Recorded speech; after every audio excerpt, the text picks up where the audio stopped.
Ms. Manescu, hello. Over Hello. 80% of the cohesion fund budget is allocated to the poorest countries today. This is meant to boost the economy, to develop infrastructure.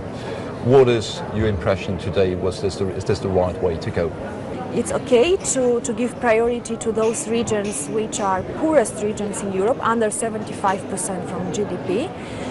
It's okay to still give money to the wealthiest regions in Europe, up to 90% of GDP, but it would be very correct to consider those regions in between 75 and 90% of GDP and give them the chance to develop more in the future and to use all the resources, the instrument that all the other two regions already are using. What you say today is clearly the countries that have already reached something should continue to receive.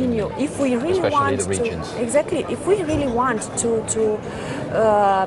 eliminate these disparities between the regions, then we should continue doing that. Of course, we should have a limit and we should have conditions.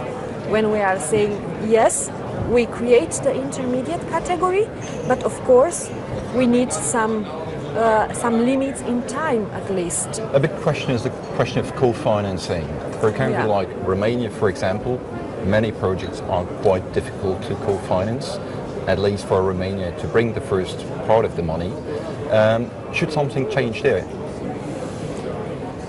Yeah, when we are talking about co-financing, I think the government, the national government should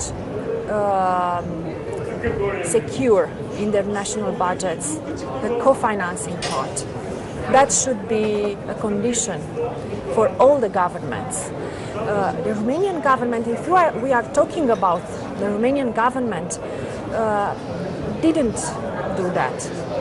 The Romanian government didn't secure this budget for the co-financing part, and that's why Romania will most probably lose a huge part of their funds. But it's not only this reason for losing funds. It's the administrative incapacity and difficulties within the system. When you say the plans of the Commission, where would you say there is a real problem this we can't do?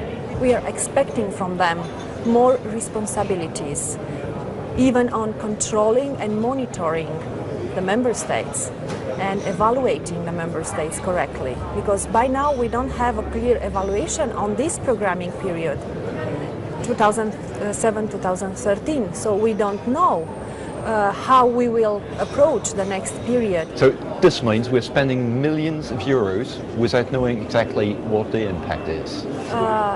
Yes, I mean, we are developing infrastructure, we are spending money, but we need more, let's say, to be more accurate on evaluating everything.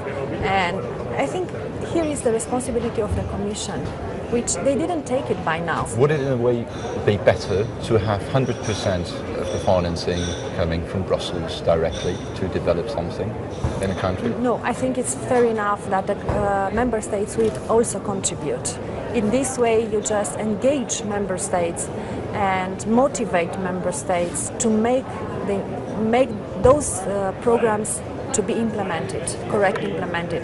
If you just give them 100% of money from Brussels and they will not give anything, then I do believe that we will have more problems than we have now. You need more money? You want to keep the money, or you want more money? We want to keep the money. We want to keep the money just to be very pragmatic and realistic. If we say we want more money, that is not realistic. Okay, so let's try to be realistic, at least in these negotiations. Thanks a lot for the interview. Thank you.